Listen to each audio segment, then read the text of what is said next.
มาสบายดีทุกคนวันนี้เขาก็ได้มาแบบภารกิจใหม่มาเบิ่งเขาของกระป๋อมลายอย่างนี้โอ้ยไปเลยบ่ได้ครับวันนี้สิพาทุกคนไปเลาะป่าคือเก่าสิพาไปอันนั้น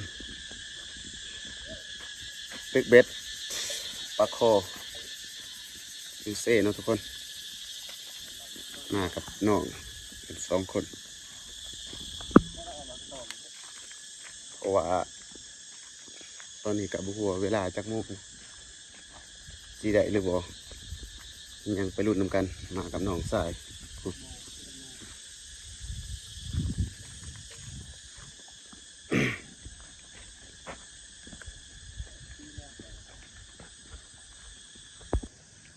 นี่เขาก็สีได้ลงเซ่ประมาณเวลาจักโมง10 โมงบ่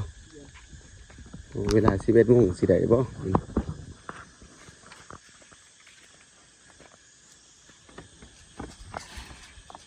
ไปผ่านสวนมันเก่า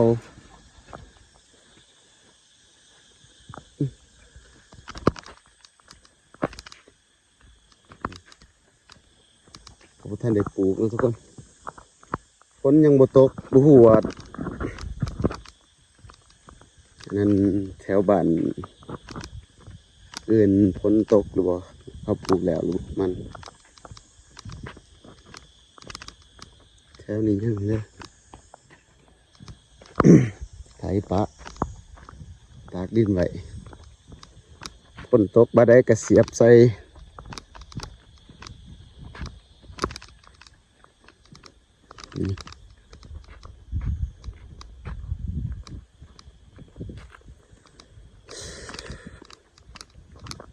เดี๋ยวไปเบิ่งอันนั้นยูเซ่จังหน่อยเนาะ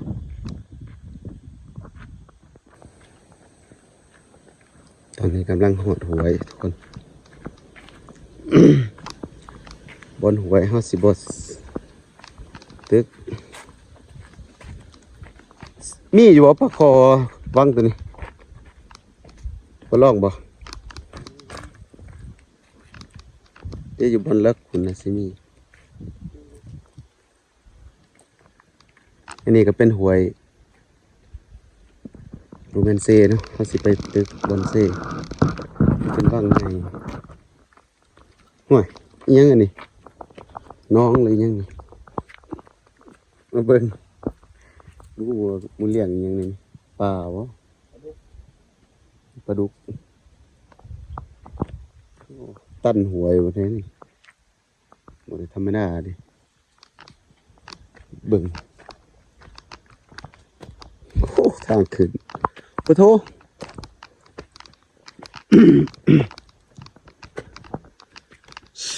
กูนี่ก็จะเป็นดินสวนเขา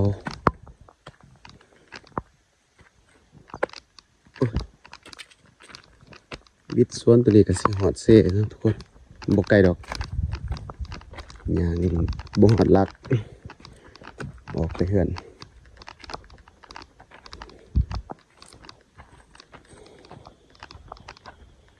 โหสิปลูกได้บ่รู้สึกว่าคือว่าดินก่อน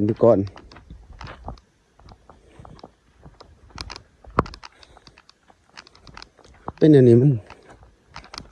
เอาปลูกลกแล้วมันยากจะหน่อย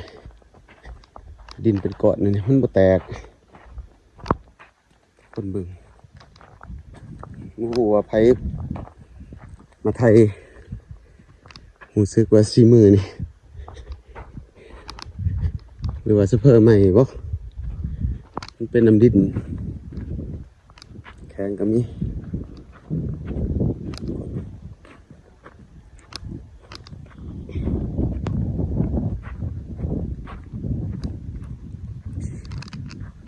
ปลูกมาให้แคมบ้านก็เป็นบ้าน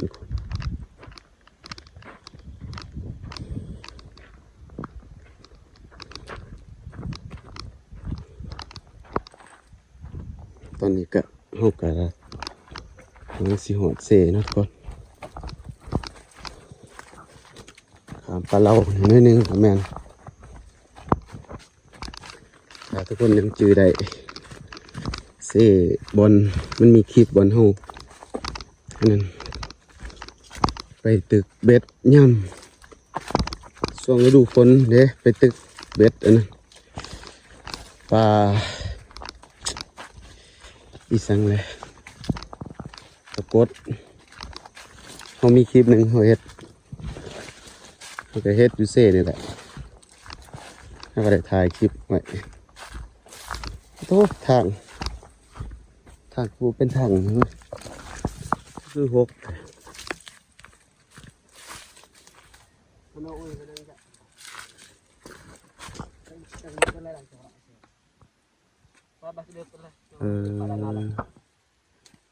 มีคนลงแล้วทุกคนเลย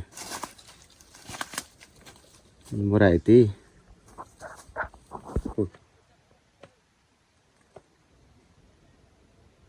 มีคนหาปลาแม่เขาเอง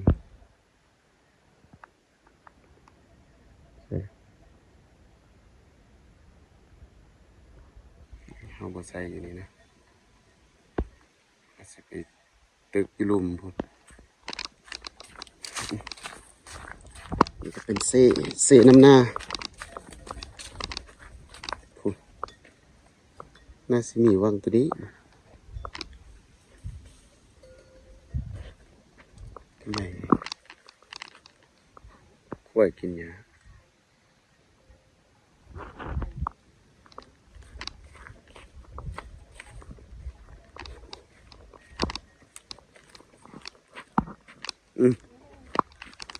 พูด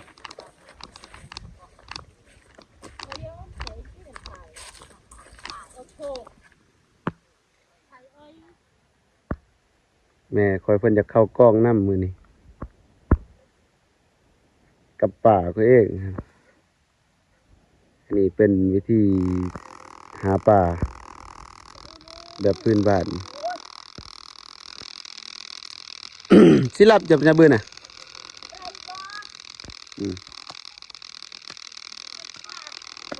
มันก็เอ่ยไปไหม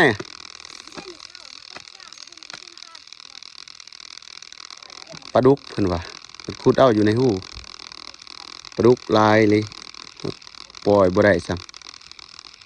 ำไปเฮาไปใส่เบ็ดต่อไปตึกเบ็ดเพียมันปังโจกเลยปัญญาเสียงตึกเดือบมันแก่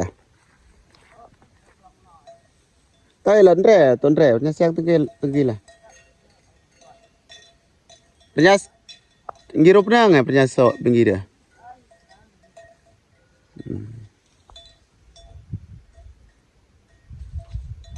อะไรปัญญาแซงละว่าพี่ไปตกดื่ม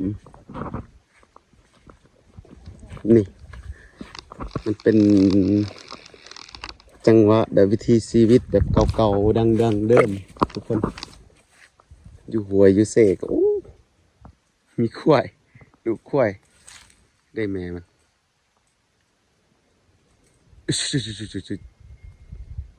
โอ้มันนี่แน่นนี่ผมว่าแม่มันให้ไปเอาไปต่อกล้วยกินยา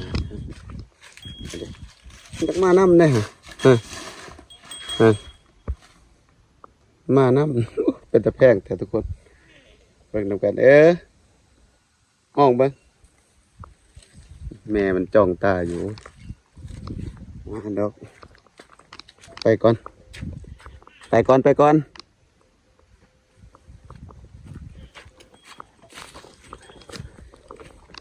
อาไปเลาะเบิ่งหางูเลยน้องเขาตึกแล้วปะนี่โอ้เขาจูดให้วะนี่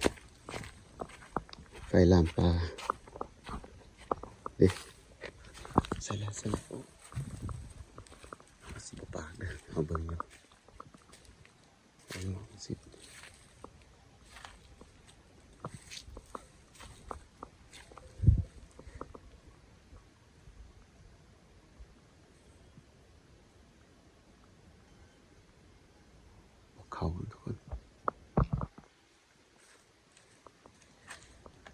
ไปหึม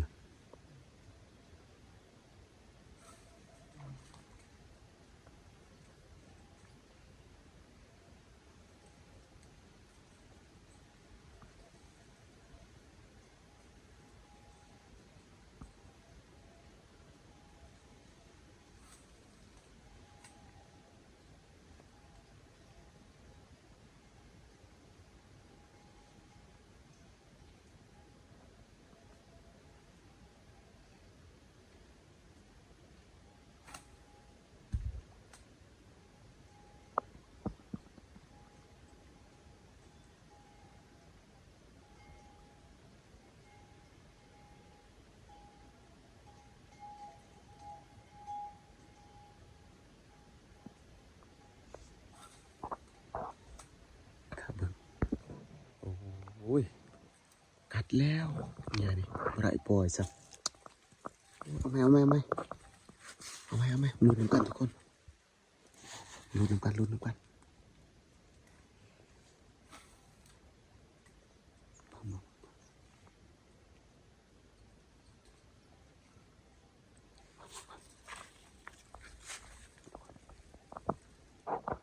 กัน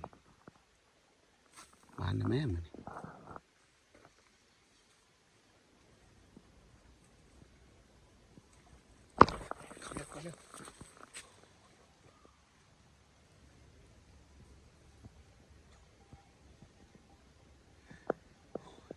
กัดแล้วอย่าเนี่ยบ่ได้สองเถื่อเลย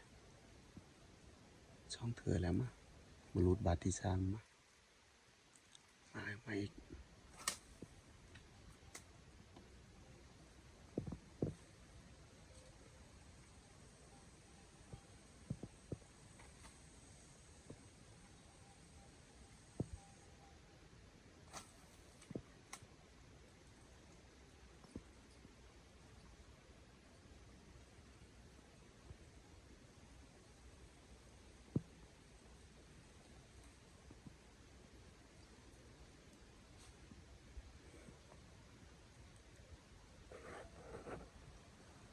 บ่ได้ทุกคนของยาเนี่ยพลาดเลยสองดอกบ่ได้อยู่นี่ทุกคนไปเอาไปวันไหนมันเห็นเขาเลยเซ่เลยน้ำเคี้ยวอยู่ไป ไปดูบนไหน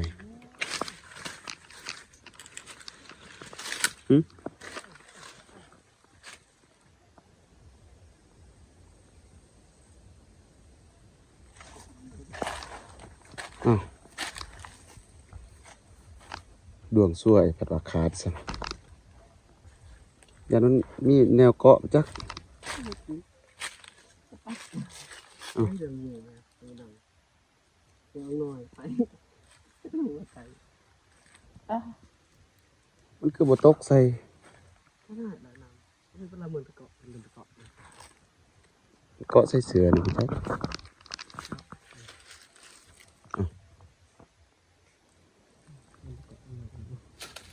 เกาะในใส่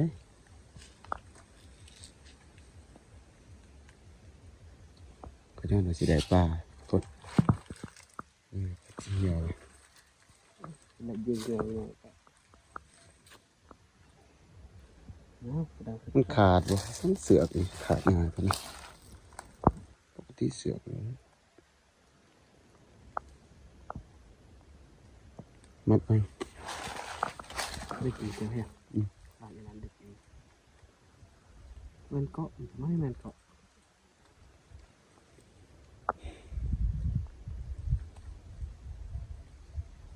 เชื่อจุก ได้บ่ลองมึง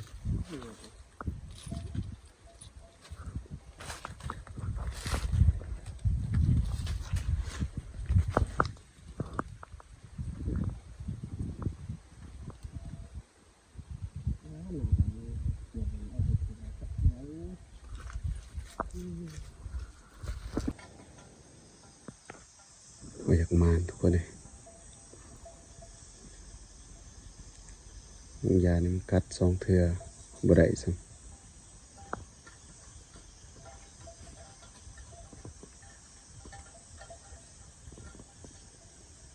บ่มีป้าบ่ดูว่าแนวใด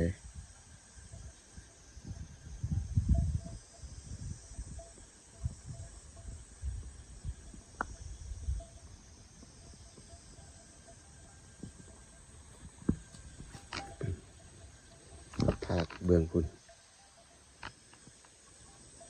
แต่งัวอยู่กองไฟกองขอไฟ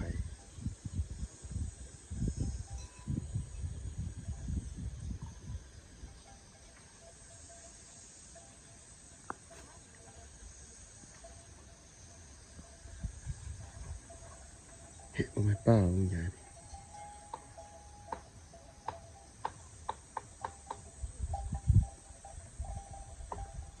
คือมันแรง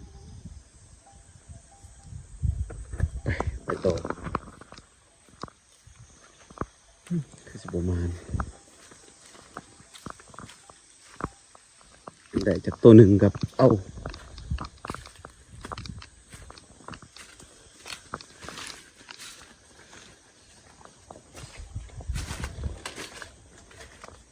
ลองเบิ้งจากสูงเลย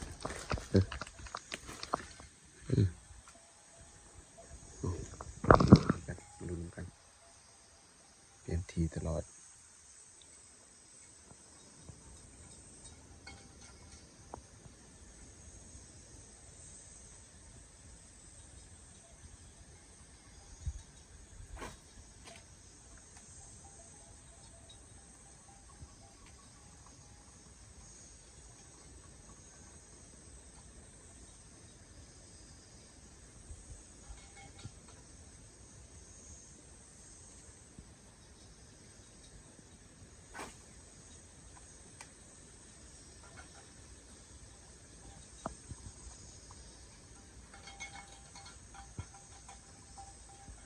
มันตั้งบ่มีป้าบ่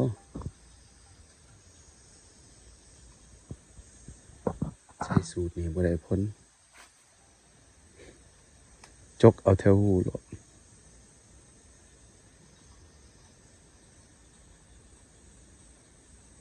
เพราะว่าป้ามันสิอยู่แถวหู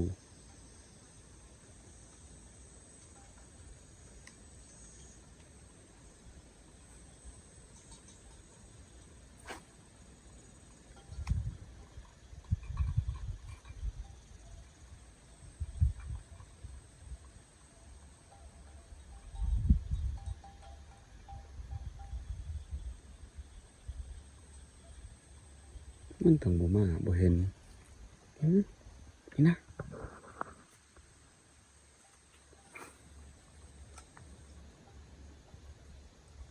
ประจาดบ่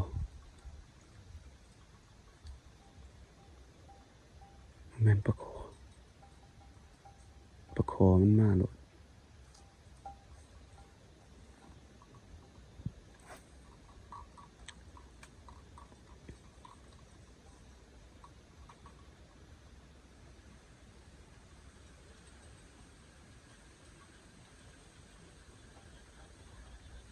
ตั้งบ่มานะจะไปใส่ต่อบัดนี้คือว่าป้ามันสิอยู่บนห่มบ่จักบนพุ่มไม้ไปต่อทุกคนเอ้ย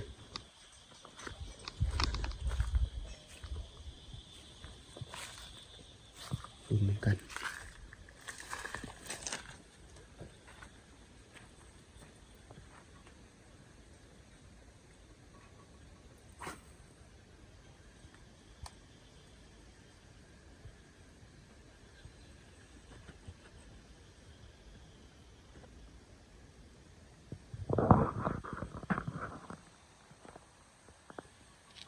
ตอนนี้เฮาสิลอง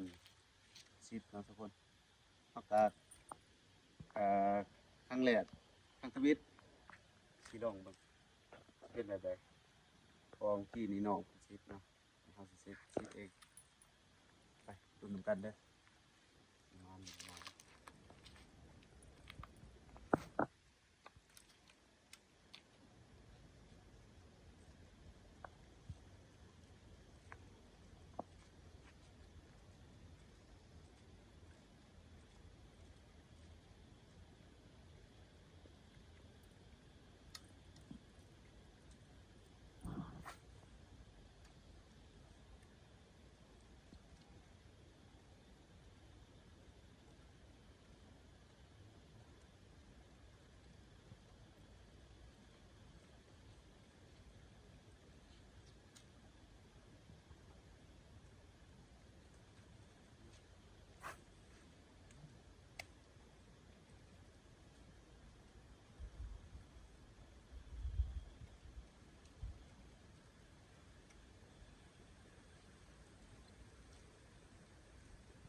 เบิ่งบ่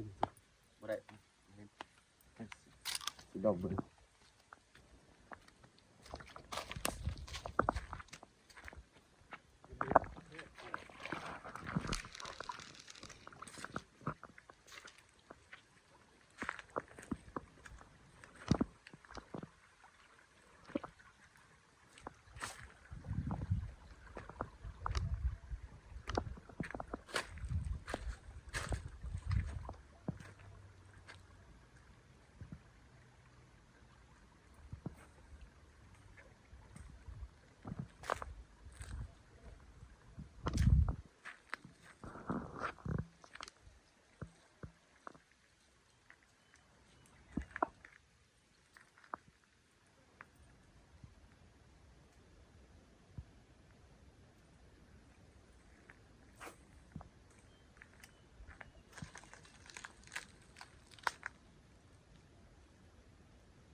มันนำวิญญาณมันนำทุกคน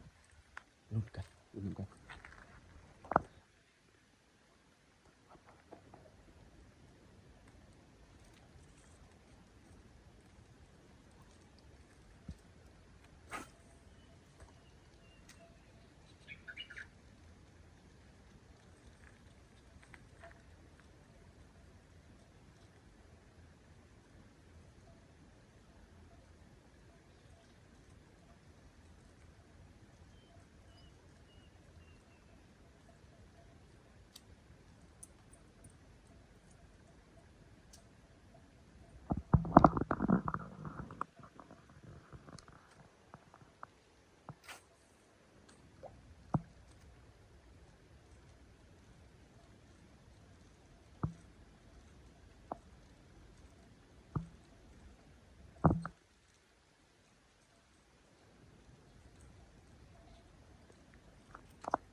เปลี่ยนคนให้น้องคนนี้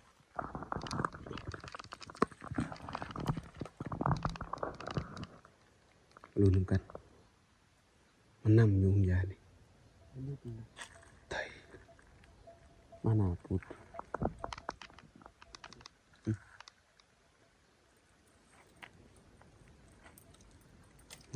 ดึงน้องเลยเอาประมาณเลย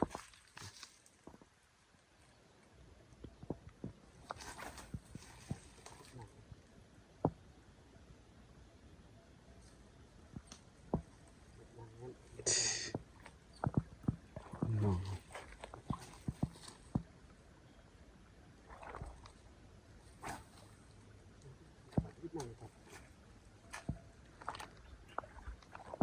กายโพทุกคน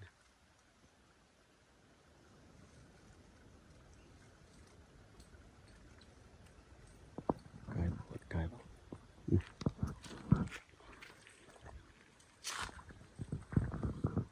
มันนำอยู่ห้องวิญญาณนี่มันนำแต่มันกัดเสียมันลงไปกันบางน้อง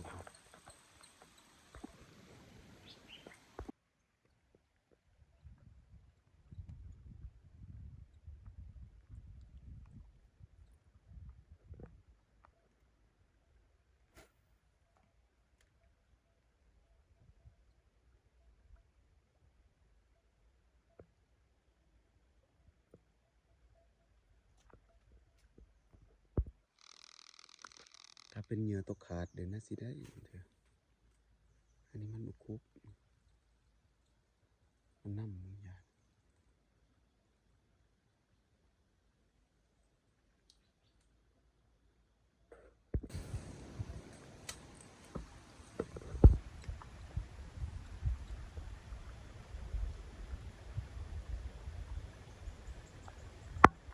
เขาทุกคนเลยอืม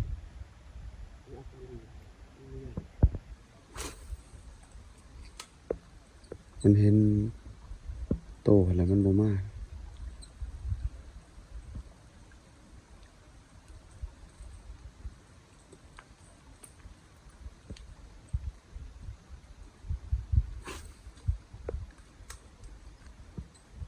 ลองเบิ่งนี่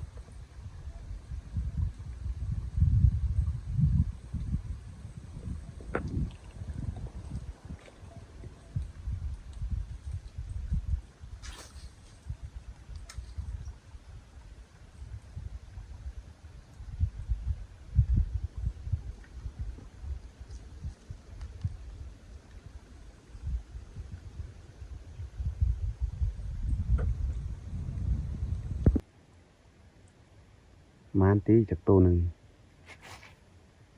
เป็นยังดีนะทุกคน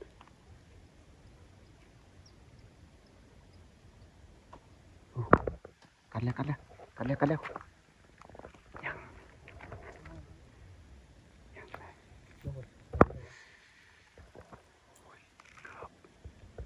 ทุกคนเห็นบ่เห็นบ่เหยื่อมันมีแต่ใบใหม่กัดบ่ถือเอาไม้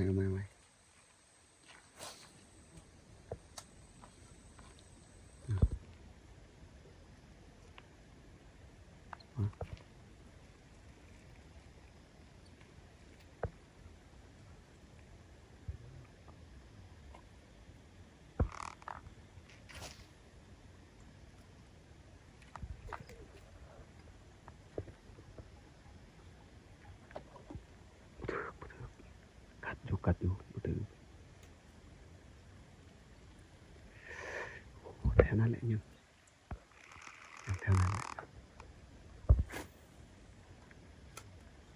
ค่อยๆเถอะนะเอาเบิ่งมามันบ่กัดเลยอืมเอาไหม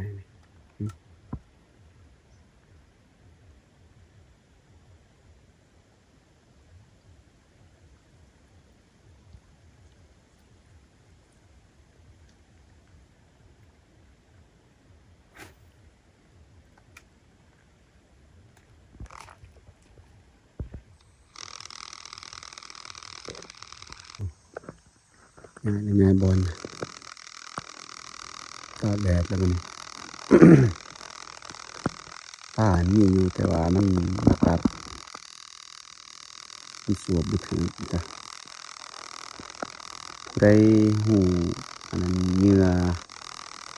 ใส่เบ็ดปลาคอช่วยบอกหน่อยเด้อช่วยมันบอกมันลุมแหน่เพอป่านี่อยู่แต่มันบ่ขวบ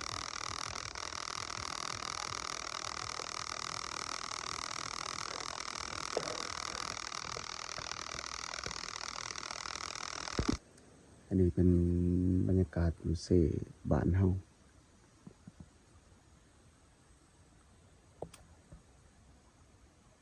ตะกี้ป่าหลายซุมื้อนี้แหละบ่มีป่าเบิดสมัยก่อนนั่นโอ้บ่หาแต่อันนั้นดอก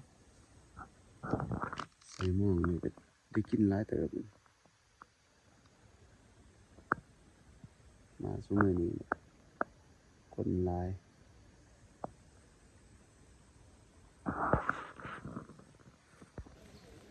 ดวงสวยทุกคนเลยเหงื่อ2 อันเสียเบิด2ขาดแล้วบ่เห็นมันเหี่ยจากทางใดตอนนี้ก็สิได้กลับก่อน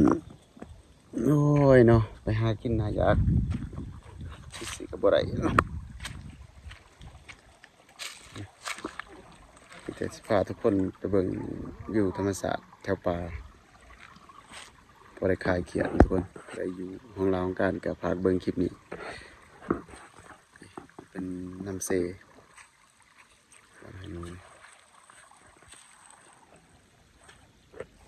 น้ำหน้า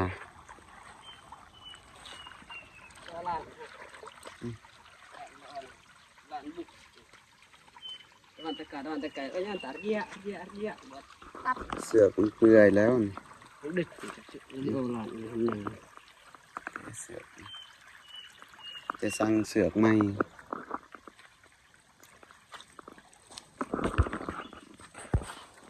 จะได้ก็จะได้เมื่อก่อน ก็สักโมตะไมและมันใจนะ ไปเมื่อก่อนทุกคนเลย นะไม่ยานและมันใจนะบ่จินจงและมันใจยังเพีย ไต สายมันขาดเอาก็สิกลับก่อน หมูอยู่ด่านกันเลยครับมานั่งกัน อยู่นี่ก็มีอยู่ยาในป่าบริเวณนี้ได้มีจาก2-3โตวอยู่นี่แต่มันบ่สวบนั่นเอ้ยมันบ่สวบเบ็ด กันมาทำไมหมู ไปหาเก็บผักดอกมันมีวะมันตรงไหมวะอยู่สวนทางนี้ผักกระดอกบริเวณสวนเฮาแต่ที่นี่เฮาบ่เฮ็ด2 ปีแล้วนะบ่เฮ็ดสวนตัวนี้สวนมันได้หญ้าหลายเลย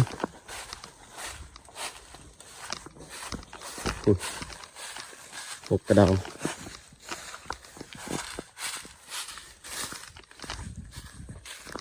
หาเบิ่งพบกระเดามันปงหยอดใหม่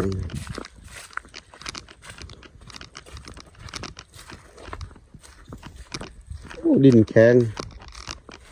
มันประเทศ2-3 ปีดินแข็งปลูกได้บ่งามปลูกได้แต่บ่งามก็ได้ก็ได้ไปหาเก็บผักกระเดาดีกว่ากินปลาคอมาได้ซะ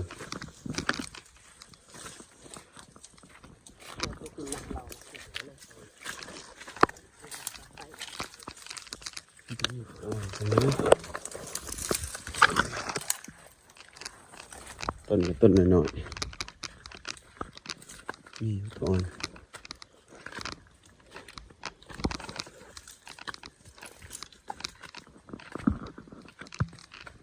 นี่ทุกคนกระเดาไม่อ่อนมีอยู่ปลูกเองเอาถือกองมาผักกระเดาเขาเลยกำลังปลูกเด็ดเลยแล้วผมมีเนื้อกินโอ้กระป๋อมเป็นสีแน่นี่ทางกล้องกระป๋อมสีใดดีกว่าทุกคนเลยลายลิตรปอมโอ้โอ้เจ็บนี่กระเดาได้กระป๋อมอะไรกี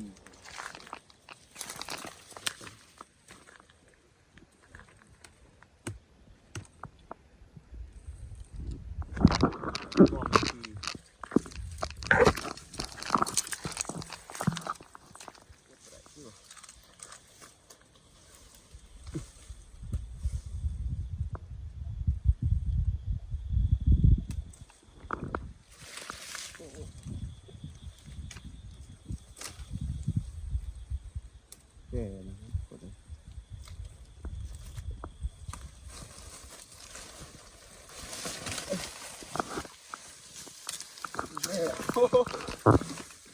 เรียบร้อยได้งานหนึ่งเลยไปเมื่อพ่อที่นั่นมาได้งานหนึ่ง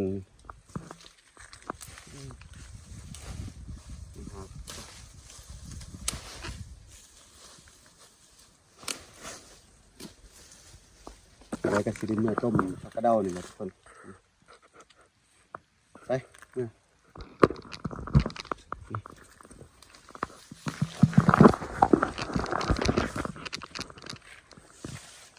เบิ่งให้ถ้ามีตัวอ่อนอยู่โอ้ยนี่เป็นสวนของเราได้ให้ตาป้ายห้องบริเฮ็ดหญ้ามันหลายปลูกบ่ได้บ่ไหวทางให้ทุกคนเลยเบิ่งก็จูดปลาจูดไห้ยามนี้อยู่ใส่กันแม่น เฮ็ดให้ไถนาเบิด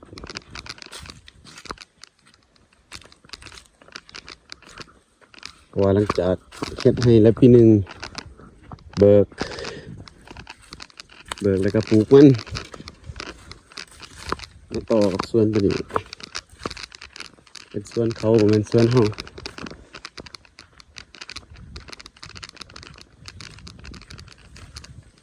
เอาจะได้กสิจบคลิปสำนีก่อนทุกคนเด้อมีหยังกับพากเป็นกำลังใจเลยเด้อเพื่อเฮาเฮ็ดคลิปต่อไปก็บ่เอาหยังหลายดอกพากกดไลค์กดแชร์แล้วก็พากติดตามช่องเฮานี่จะได้เฮาก็สิได้เฮ็ดคลิปตลอดเฮาก็สิได้ถ่ายวิถีชีวิตประจำวันของเฮาหรือว่าในหมู่บ้านต่างๆเนาะได้กับขอบใจหลายๆขอบคุณที่นี่ก่อน